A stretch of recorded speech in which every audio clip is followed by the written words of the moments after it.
एक बार राधा रानी ने भगवान श्री कृष्ण से पूछा, भगवान शंकर जी सभी तत्वों के ज्ञाता, काल के भी काल और आपके ही समान ईश्वर हैं। भगवान वह अपने विग्रह में भस्म क्यों लगाते हैं? उनके 5 मुख क्यों हैं? और वह गले में नागों को स्थान क्यों दिए हैं? उनके सिर पर जटाएं क्यों हैं? वह मुकुट धारण क्यों नहीं करते? और वह दिव्य वस्त्रों को छोड़कर व्याघ्र चर्म को ही क्यों स्थान देते हैं, क्यों धारण करते हैं? नाथ, इन सभी प्रश्नों के उत्तर आप ही दे सकते हैं। तब श्री कृष्ण ने राधा को अपने पास बैठा लिया और बोले, राधे, पूरे 60,000 युगों तक भगवान शंकर ने मेरी आराधना की थी, तब मैं उनके सामने इसी दिव्य रूप से प्रकट हुआ। बड़ा सुंदर रूप था। उसे देखकर शंकर जी रोने लगे। उनके मन में विचार आया कि मुझसे श्रेष्ठ भगवान शेषनाग हैं, जिनके 1000 मुख हैं, और ब्रह्मा जी भाग्यशाली हैं, जिनके 4 मुख हैं। यह ऐसे रूप को देखते हैं। इस बात को उन्होंने 4 बार दोहराया, तब उनके 5 मुख हो गए। सो वह पंचमुखी कहलाते हैं। और प्रत्येक मुख में 3-3 नेत्र हुए, सो वह त्रिलोचन कहे जाते हैं। वह अपनी प्राण प्यारी सती के दाह संस्कार जनित भस्म को अपने शरीर में लगाते हैं और उनकी हड्डियों की माला को धारण करते हैं।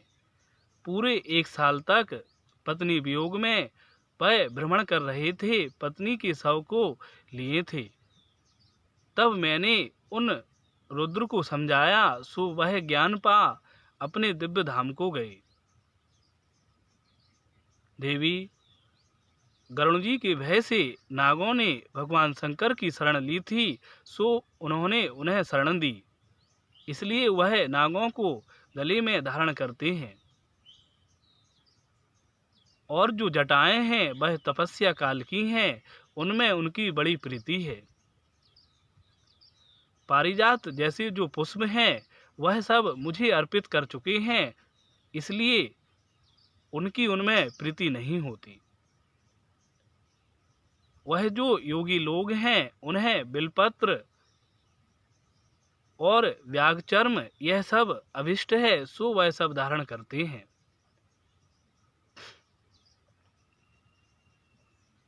देवी, भगवान शंकर दिन रात मेरे ही गुणों का कीर्तन करते मुझ में ही चित्त लगाते हैं। मैं उन भगवान की आयु को नहीं जानता, तब श्रुति क्या जानेगी। वह भगवान शंकर बड़े ही तेजवंत हैं और करोड़ों ब्रह्मांडों की सृष्टि और संहार कर सकते हैं। सुदर्शन चक्र, शंकर जी और मैं, हम तीनों तेज में समान हैं। योग और तेज में ब्रह्मा जी भी कभी हमारी समानता नहीं करते। राधे, परमात्मा शंकर दिन रात मेरा ही चिंतन करते हैं, सो मैं तुम्हारे पास नहीं रहता, लक्ष्मी के पास भी नहीं रहता। मैं तो उन्हीं सदाशिव के हृदय में उनके प्रेम से वशीभूत हो निवास करता हूँ। यह भगवान शंकर का जो निर्मल यश है, मैंने तुम्हें कहा है। यह जानकारी ब्रह्म वैवर्त पुराण में दी है। धन्यवाद।